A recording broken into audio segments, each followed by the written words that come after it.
आज हम उत्तर प्रदेश के राधा रानी जी का जन्म स्थली यानी कि बरसाना की बात करने जा रहे हैं। दोस्तों, यदि आप बरसाना जाने की योजना बना रहे हैं या फिर आप मथुरा वृंदावन के साथ बरसाना भी घूमना चाह रहे हैं तो ये वीडियो आप लोगों के लिए काफी उपयुक्त होने वाली है, क्योंकि आज की इस वीडियो पे मैं आपको बताने वाला हूं कि राधा रानी जी का जन्मभूमि यानी कि बरसाना आपको कैसे एक्सप्लोर करना है, कौन कौन से हमको विजिटिंग प्लेस पे घूमना है, बरसाना में हमको रुकने की क्या बंदोबस्त है, खाने पीने की क्या बंदोबस्त है, और ये भी जानेंगे कि बरसाना के साथ साथ यदि आप नंदगांव विजिट करना चाहते हैं तो वो भी आप कैसे करेंगे, क्या साधन होगा और इस पूरी यात्रा को करने के लिए आपका एक व्यक्ति का कुल खर्चा कितना लग जाएगा। तो दोस्तों बने रहेगा मेरी वीडियो में, एक एक करके सारी बातों को मैं आपको विस्तारपूर्वक वर्णन करूंगा, जिससे आपको बरसाना घूमने के लिए काफी सहूलियत मिले और आपका कुल खर्चा भी कम आ जाए। तो दोस्तों बिना विलंब किए चलिए वीडियो को आरंभ करते हैं और सबसे पहली बात करते हैं कि आपको बरसाना कैसे पहुंचना है। दोस्तों बरसाना पहुंचने के लिए आपके पास दो मेजर ऑप्शन है। पहले ऑप्शन की अगर मैं बात करूं तो दोस्तों वो है आपका बाई ट्रेन। दोस्तों यदि आप बाई ट्रेन आना चाहते हैं तो जो नजदीकी रेलवे स्टेशन है बरसाना का वो है दोस्तों आपका कोसीकलन रेलवे स्टेशन। लेकिन कोसीकलन रेलवे स्टेशन में ज्यादा मेजर ट्रेनों का स्टॉपेज नहीं होने के कारण आप आ सकते हैं मथुरा जंक्शन, जो कि बरसाना से आपकी लगभग 50 किलोमीटर की दूरी पर स्थित है हमारा मथुरा जंक्शन। तो दोस्तों आप मथुरा जंक्शन उतरिए और मथुरा जंक्शन उतरने के पश्चात आपको स्टेशन के बाहर से ई रिक्शा मिलेगा। ई रिक्शा से आप वहां पे 1 किलोमीटर पे बना हुआ है मथुरा का बस स्टैंड, वहां बस स्टैंड आइए और बस स्टैंड से आपको डायरेक्ट बस मिलेगी बरसाना के लिए, यानी कि मथुरा से आपको डायरेक्ट बस मिलेगी आपको बरसाना के लिए। और आप बरसाना के पहुंचेंगे बस स्टैंड और बस स्टैंड पहुंच के आप अपनी चीजें एक्सप्लोर कर सकते हैं।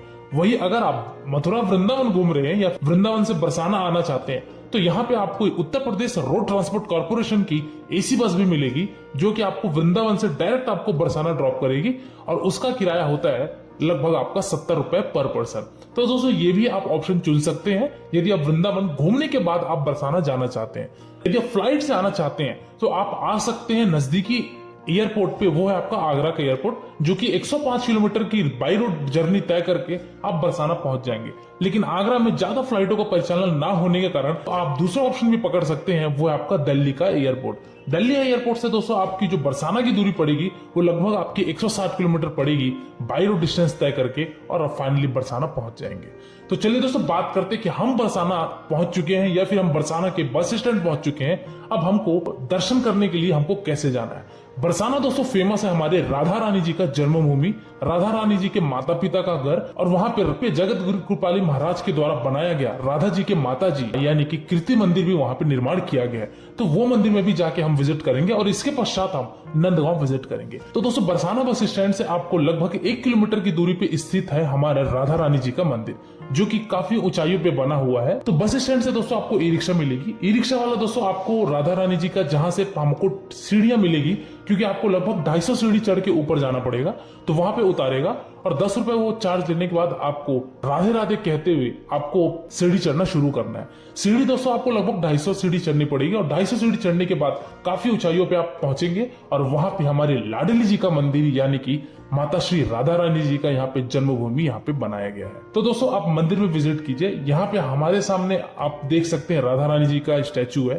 राधे राधे कहते हुए आप लाडली जी के दर्शन कीजिए, मत्थे टेकिए, अपनी मनोकामनाएं मांगिए, और मंदिर के सामने ही यहाँ पे बहुत बड़ा सा प्रांगण है जहां से आप देखेंगे तो आपको पूरे बरसाना टाउन का एक बहुत ही खूबसूरत सा आपको दृश्य देखने को मिलेगा।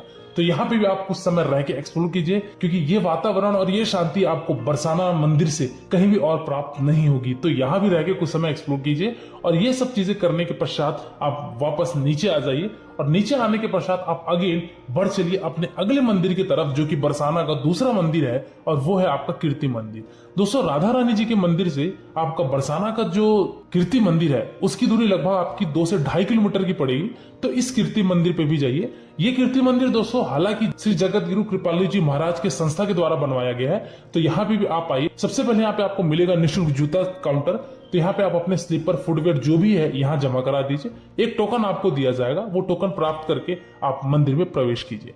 मंदिर का प्रांगण बहुत ज्यादा बड़ा है और मंदिर की खूबसूरती इतनी शानदार है कि आप प्रवेश करने से अपने आप को रोक नहीं पाएंगे। तो चलिए दोस्तों हम बढ़ते हैं मंदिर के अंदर। यहाँ पे आपको दोस्तों राधा रानी जी का मंदिर देखने को मिलेगा, कृष्ण जी का मंदिर देखने को मिलेगा और साथ ही साथ यहाँ पे माता श्री कीर्ति जी का भी यहाँ पे मंदिर बनाया गया है और उनके पिताजी का भी मंदिर बनाया गया है। तो दोस्तों यहाँ पे आप विजिट कीजिए और इन सभी चीजों को घूम के पूरे प्रांगण में आप परिक्रमा लगाइए और आपका एक और अगला स्पॉट आता है जो कि यहाँ पे श्री राधा रानी जी का जन्मभूमि। दोस्तों जहां पे आप लाडली जी का मंदिर गए थे वहीं पे नीचे सीढ़ी स्टार्ट होने से पहले थोड़ी सी दूर में आपका यहाँ पे ये बना हुआ है श्री राधा रानी जी का जन्मभूमि। यहाँ पे दोस्तों आप जैसे विजिट करेंगे तो यहाँ पे भी आपको उनके माता पिता और हमारे राधा रानी जी का यहाँ पे स्टैचू देखने को मिलेगा भी, तो उनके आप दर्शन करके आप बढ़ चलिए अगले गंतव्य की तरफ जो कि बरसाना से लगभग 9 किलोमीटर की दूरी पे स्थित है नंदगांव।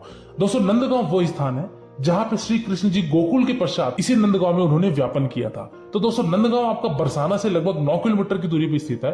तो बरसाना से आपको डायरेक्ट टेम्पो ई रिक्शा ये सब देखने को मिलेंगे, तो आप वो ऑटो टेम्पो या ई रिक्शा करके आप जा सकते हैं नंदगांव। ऑटो वाला दोस्तों आपका 20 रुपए पर पर्सन चार्ज लेगा और आप फाइनली पहुंचेंगे नंदगांव। नंदगांव में एक मंदिर सबसे ज्यादा फेमस है, वो है आपका नंद बाबा जी का मंदिर। नंद बाबा जी के मंदिर दर्शन करने के लिए भी आपको थोड़ी सी चढ़ाइयां करनी पड़ेगी क्योंकि यहाँ पे काफी ज्यादा सीढ़ी है। तो ये आप सीढ़ी से जाकर ऊपर पहुंचेंगे नंद बाबा जी के मंदिर जो कि नंदीश्वर पहाड़ी पे बना हुआ है।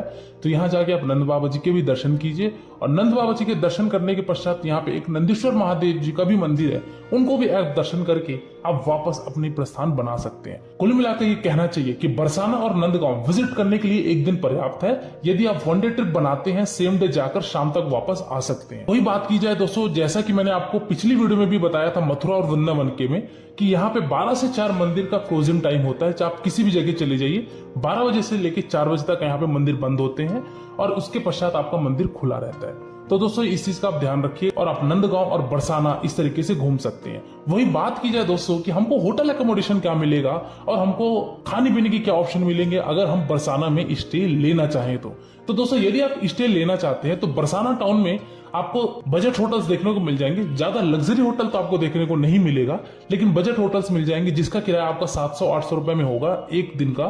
तो आप वहां आराम से अपना स्टे ले सकते हैं और आप अपना वहां पे खाने पीने की बंदोबस्त कर सकते हैं। खाने पीने का भी चार्ज दोस्तों वहां पे 100 रुपए से 150 रुपए तक में आपको भरपेट थाली मिल जाएगा। तो आप इस तरीके से अपना स्टे बना सकते हैं यदि आप बरसाना में स्टे लेना चाहते हैं तो। और अदरवाइज आप स्टे नहीं लेना चाहते हैं, आप डे ट्रिप करना चाहते हैं वृंदावन से या मथुरा से, तो आप अपना सुबह आइए और शाम को आप निकल जाइए। एक चीजों का आप विशेष ध्यान रखिएगा, यदि आप डे ट्रिप बनाते हैं तो कोशिश ये कीजिएगा कि वृंदावन से या फिर मथुरा से आप अर्ली मॉर्निंग निकलिए, यानी कि 6 बजे 7 बजे तक आप वहां से प्रस्थान कर जाइए और आप बरसाना 2 घंटे में पहुंच जाएंगे। 9 बजे से लेके आप शाम तक पूरा एक्सप्लोर कीजिए बरसाना को, नंदगांव को, और ये करने के पश्चात आप अपनी अपनी वापसी ले सकते हैं। हालांकि रास्ते में दोस्तों आपको गोवर्धन भी पड़ेगा, तो यदि आप चाहें तो गोवर्धन पर्वत की परिक्रमा भी कर सकते हैं, जिसको कृष्ण जी ने अपनी छिंगी में उस पर्वत को उठा दिया गया था। उसी पर्वत का नाम है गोवर्धन पर्वत, जिसकी परिक्रमा करने में आपको 3 से 4 घंटे भी लगते हैं। तो ये दोस्तों आप तीनों चीजें एक्सप्लोर करके आप डे ट्रिप बना सकते हैं। अदरवाइज आप चाहें तो आप सेपरेट अपना एक दिन स्टे ले सकते हैं बरसाना में और उसके अगले दिन आप अपनी वापसी ले सकते हैं।